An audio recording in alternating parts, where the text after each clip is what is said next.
how much, once you find that 5-bagger or 10-bagger, how much work goes into like looking at the product or the business itself besides just the financials, right? And because you look across so many sectors, unlike me, one cannot be expert of all the sectors. Sure. Right? So what role does that play, if at all, or Yeah. it's purely financial? No, that's a great question. So the answer is there's a wide variance.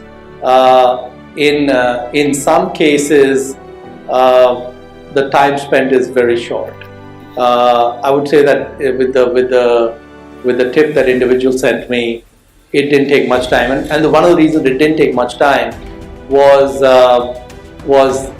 that the quality of that report was extremely high. And actually what I discovered, because I was really blown away with the high quality of that report. So I'll answer your question, but just to give you some a little bit of a kind of backdrop. So I never talked to that company or interacted with them in any way when I bought the position. Very recently, I went and I was in the same city as the company. I said, let's go meet them. Let's see what's happening, right? And so I arranged a meeting, and the CEO wasn't there, but the CFO was there. And this was after you made the investment? A couple of years after I made the investment, right? And so I go in, and we own close to 10% of the company. So we're one of the largest owners of the stock outside of the family that controls it. And so I meet the CFO for the first time. He says, Mohnish, all these years, all these people have been badgering me about why you invested in our stock, and I kept trying to explain to them, I've never interacted with this guy. Okay, I've never had any interaction, and they don't believe me. They don't believe that someone will take a 10% position in a company without ever having met them. So they think I'm kind of lying to them. But I told them there's nothing there. And I explained to him that I had received this, very well written thing. And what ended up happening is that he gave me some data that completed the picture. So there was an Italian analyst. This is a company based in Hyderabad in India. This Italian analyst, who I've also never met, visited the CFO probably, or visited the CEO and CFO in Hyderabad probably 4 times over 2 or 3 years, doing a very detailed drill down on the business. And he was really going back several years before I bought the company. And then he put together a write-up. I haven't seen that write-up till later. And then this other individual took that write-up and then built on it, right? So by the time I got involved, I had these 2 great unpaid analysts who had done a phenomenal job, and it worked out well. And so in that particular case, because so many of the pieces were kind of put in place for me, there wasn't much, I didn't need to spend much time. Others had spent hundreds of hours on it to make it easier for me, so thank you very much. But I would say about 5 years ago, I was looking at the auto industry, which I always hated. And in that case, it took me, I think, probably around 2 months of, staying up till 3 or 4 in the morning, reading, to finally get to the point that I was ready to make an investment. So in that case, it took a significant amount of time. Probably the most time it took hundreds of hours to get to where we need to get to. So there's a range. If you were going to build a basket of Japanese nets, that probably wouldn't take you that much time. You probably wouldn't need to spend even more than 30 minutes on a company. And also you would probably make the bet size really small. And you'd make a bet with 10, 15 or 20 companies. You'd kind of make a basket bet, and you could do that. And even today, if you look at, for example, the South Korean market. The South Korean market today is probably one of the cheapest markets in the world, according to me. I think the smaller cap Indian market and the South Korean markets are relatively cheap. But South Korea has these preferreds, and there are lots of them.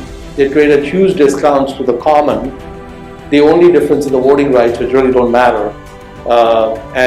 So in some cases, the preferreds are trading at 1/3 of the common, when economically they're identical.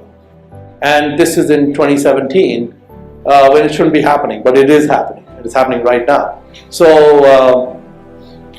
there are, I would say that there's a range. Sometimes it takes a lot of time, sometimes it takes little time, and it's just wherever it falls. That's perfectly fine. Don't forget to like and subscribe if you haven't done it already. Yeah. Can you talk about a tax statement or give an example, and then how you use that going forward in the future to make a decision? There are so many mistakes because the best investors are going to be right 2 out of 3 times, and I'm far from the best, so we have a long list of mistakes. So let me think of a juicy one to talk about. There are many mistakes. Like, for example, I used to have an investment in Sears, and of course the thesis was, and in fact even the people who are invested in Sears today, the thesis is that their real estate holdings alone are worth multiples of the stock, and so you have a huge underlying set of assets which is significantly above the current market cap. And I remember I had I think this was in 2009, and it was in June of 2009. I had lunch with Charlie Munger, and it was the first time I had lunch with him. And this was the lunch that Warren Buffett had set up, and so I went with my wife, and I just thought it'd be like one of these social lunches, and I could tell Charlie how much I admire him, and so on and so forth. Charlie came with a printout. He doesn't use a computer, but he came with a printout of Guru Focus, which listed my portfolio, which his assistant must have printed out for me. And he opened it up and he pointed to Sears. And then he said to me, Mohnish, I noticed that you owned Sears. And I said, mm-hmm. And then he said, he did this. He did, okay. Anytime you're talking to Charlie Munger and he does this, what you do is, as soon as that meeting is over, you dump the entire position. Okay, because you don't need any more indicators that you are out there without a paddle. And so Charlie said to me after he finished shaking his head, he said that Warren and I were in the retail business with diversified retailing in the early 70s. They bought these department stores in Baltimore, and he said they were very lucky to be able to sell those stores for almost approximately what they bought them for. In fact, one of the only times when Berkshire has sold a wholly owned subsidiary. They've had subsidiaries go to zero, get closed down, like Berkshire Hathaway Mills, but typically when businesses are in decline or whatever else, they just run them down. The sales are few and far between. So they sold that, and of course he pointed out to me that Sears, between the real estate being liquidated and that cash coming to investors, there were more than 100,000 employees in all the stores. And if any of you have run a business before, anytime you have to let a person go, it is a gut-wrenching thing to do. And now, if you have to let a person go who's incompetent, I have no problem with that. Sometimes that's good for you and the person. They can find a better calling in life. But if the person is being let go for no reason other than that the business is doing poorly, that is terrible, because they didn't do anything wrong. They're doing their jobs well. Well, Sears has 100,000 of those people, And so if you were to go in and want to monetize that real estate, you'd have to get rid of the people. And no matter how stone-hearted you are, that is an extremely difficult, gut-wrenching thing to do.